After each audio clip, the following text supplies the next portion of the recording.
और किस तरीके से हमें चुनाव में जाना है उसके ऊपर हम लोगों ने डिस्कशन किया है। बड़ा चुनौती है कि बिहार की जनता को हम लोग कैसे वोटर बनाएं। तेजस्वी जी के हर उन वचनों को लगातार कम बेस करके लागू करने के लिए आगे बढ़ रही है। आरजेडी इस पूरे गठबंधन को लीड कर रही है, तो स्वाभाविक है कि सबसे अधिक सीटों पर लड़ेगी। नमस्कार, मैं शिव और आप देख रहे हैं आर्यन खबर। देखिए, आज महागठबंधन के कोऑर्डिनेशन कमेटी की बैठक बुलाई गई थी और लगभग 6 से 7 घंटे की ये बैठक चली और ये तेजस्वी आवास के सरकारी आवास पे चली। अभी हमारी मौजूदगी है जो तेजस्वी आवास पे ही, और तमाम जो नेता हैं धीरे धीरे करके बाहर निकल रहे हैं।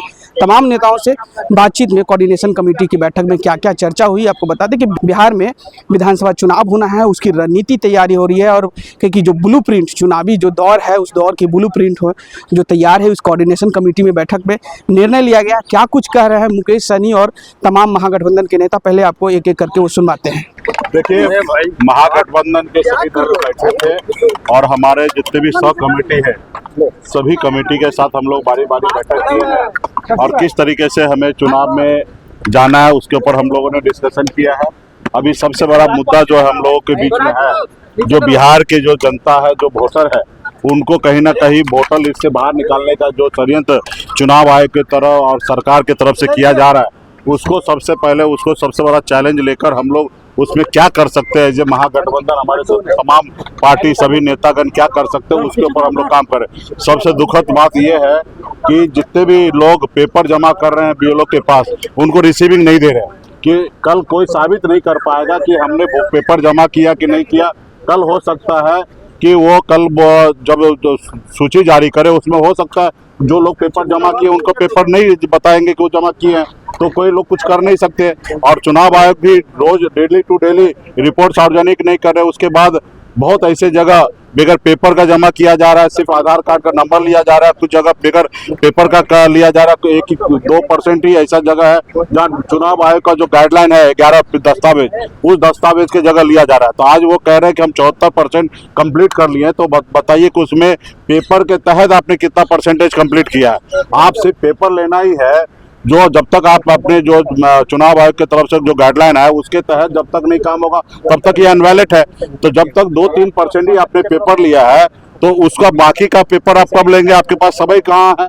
तो इसके लिए हम लोग तमाम ऐसे गठबंधन है, इस पर हमने चर्चा किया है और इसके लिए फिर से कल हम लोग प्रेस कॉन्फ्रेंस करेंगे और चुनाव आयोग से आग्रह करेंगे कि इसको सही से पूरा बिहार को और नेता को सभी को बताए कि वो किस तरीके से काम कर रहे हैं। समय आते हुए हो जाएगा, वो अभी हमारे लिए बड़ा चुनौती नहीं है। अभी बड़ा चुनौती है कि बिहार की जनता को हम लोग कैसे वोटर बनाए। इंडिया गठबंधन की कई कमेटियों की बैठक जो प्रस्तावित था वो बैठक चल रही है। 2 उप समितियों की बैठक हुई है और अंतिम बैठक देखिए, पूरा महागठबंधन प्रतिबद्ध है जन सुविधा को लेकर के, बिहार में बदलाव को लेकर के, बिहार को एक नया बिहार बनाने की दिशा में जो कदमें हैं नेता प्रतिपक्ष आदरणीय तेजस्वी जी के नेतृत्व में जो कमेटियां काम कर रही है, वो सबका लक्ष्य बेहतर बिहार बनाने का है, बेहतर संकल्प है। क्योंकि आज देश देख रहा है कि बिहार में जो विपक्ष है इतना सशक्त और मजबूत है।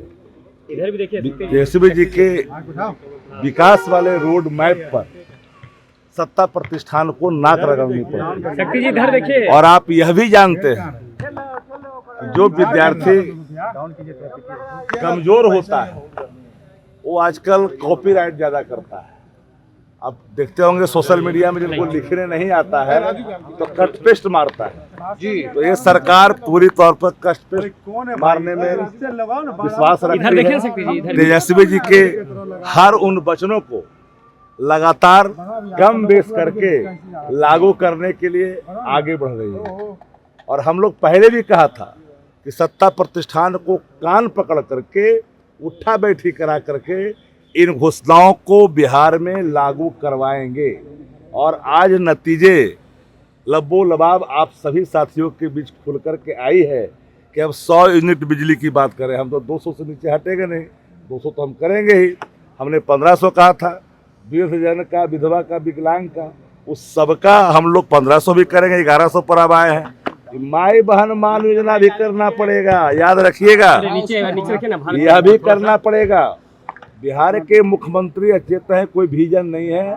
बिहार में 4 कांधाधारी जो माननीय नीतीश कुमार जी को कांधा दे रहे हैं सरकार को, वो कांधाधारियों ने ये बात तो मान ली है कि तेजस्वी यादव की जो संकल्प है वो जनता के हित में है और तेजस्वी जी का चेहरा जन विश्वास का है, जन आकांक्षा का है। तो इंडिया गठबंधन की सभी हमारी जो पार्टियां हैं, कई कमेटियां हैं, उप समितियां हैं, वो सब अपना काम कर रही है बेहतर बिहार बनाने के दिशा। आज क्या हुआ? आज वो तो ठीक है, आज हुआ क्या आप लोग का?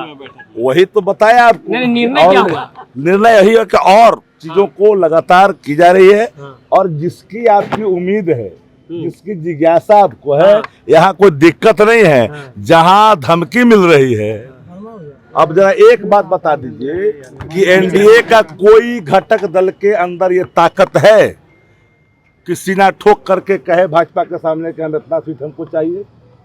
वहां तो भीख है, जो दे देगा लेना पड़ेगा। वहां अगर किसी में अगर इतनी नैतिक बल है, राजनीतिक वजूद किसी पार्टियों में अगर है, तो डंके की चोट पर आप लोग के सामने आके कहे कि हम इतना सीट पर लड़ेंगे। वहां तो भीख मांगी जाती है। मतलब आपके यहाँ भी बड़े भाई की भूमिका में एक हमारा कोई पार्टी बता दीजिए घटक दल का कोई कहा हो सीट के सवाल पर। यहाँ आंतरिक लोकतंत्र है और सब चीज हो चुका है। समय आने पर आप लोग को बता दिया। आपके यहाँ पारा ले रहे हैं क्या?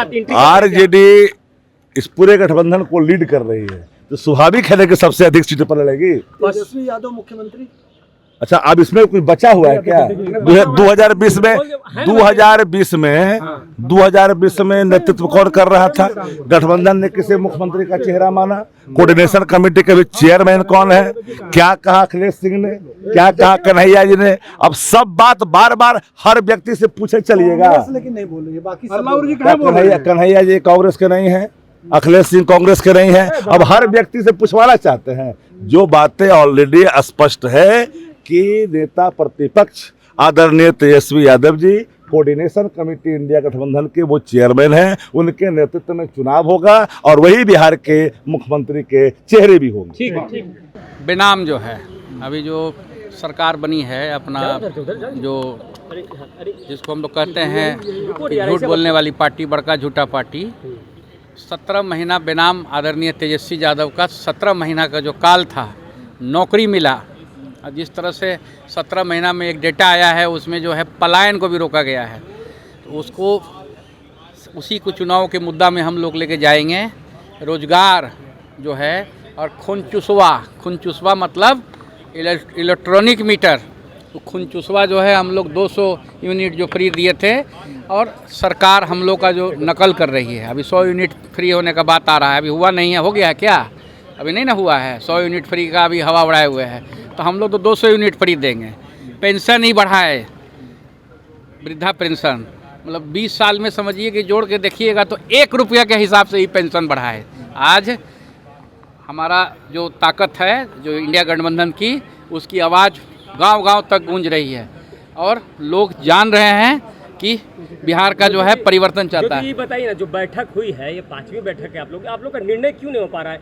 कितने सीटों पे लड़ेंगे, क्या होगा, कौन चेहरा होगा? सब हो रहा है। नहीं, आप लोग खुल के तो नहीं बता रहे हैं कि क्या होगा। वो सारी चीज जो है आपके समय के हिसाब से जो है वो हो जाएगा। कब होगा? हम लोग का जो दल है, ये दल जो है अटूट गठबंधन है, इसमें कहीं लटबंधन नहीं है। एनडीए कह रहा है कि अभी उन लोग को तय नहीं, उन लोग के अंदर में अंदरूनी पेच है। किसका? अब अरे एनडीए के छोड़िए ना, जीवेश मिश्रा जी के बारे में आप लोग क्यों नहीं पूछते हैं? एक कन्विक्शन हो गया, बताइए।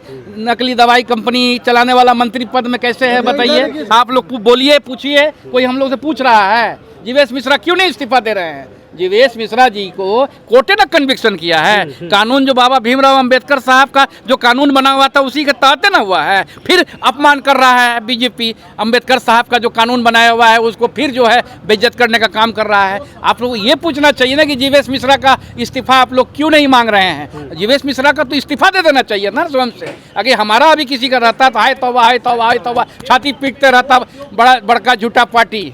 मुख्य तौर पर जो है ना, आज का जो एजेंडा था वो डिफरेंट जो सब कमेटियां थी उसकी मेन कमेटी के साथ में मीटिंग, तो ड्राफ्ट कमेटी का उसका एक प्रपोजल पूरी तौर पर तैयार हुआ, कुछ सजेशन दिया गया है जिसके आधार पर फिर वो 1-2 दिन में सभी पार्टी लीडर्स को देगा और वो फिर आखिरी अंतिम रूप वो लेगा जो साझा जो कार्यक्रम जो तैयार की जा रही है। दूसरा प्रचार कमेटी है, फिर प्रोपेगेंडा कमेटी है, कई कमेटियां हैं, 6-7 कमेटियां।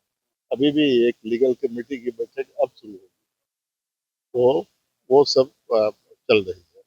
मतलब सब चीज फाइनल स्टेज में अब हो जा रहा है। तो मोटे तौर पर 25 के चुनाव के लिए हर एंगल से जितने भी विपन्स तैयार किए गए हैं उनको एक उसका एक अंतिम रूप दिया जा रहा है। सीटों को लेकर बात हुई है, वो कोई प्रॉब्लम है ही नहीं। लेकिन आज तो बात हुई है। सीट का कोई प्रॉब्लम है ही नहीं, जान लीजिए। जब वो हो जाएगा आपको मालूम हो आप लोग जाएगा। तो कितना ले रहे हैं? सब सीपीआई तो कह रही है कि हमको कम से कम 20 चाहिए और आप पूरे लेफ्ट को 28 दिया गया था पिछली बार। पिछली बार कितना दिया गया मैं नहीं जानता हूँ, मैं इस बार जानता हूँ कि एक बात जान लीजिए, हमारे गठबंधन का है बिहार में भाजपा को हराना और फिर अपनी गवर्नमेंट को बनाना। अब उसको बनाने के लिए पूरी स्ट्रेटजी तैयार हो गया है।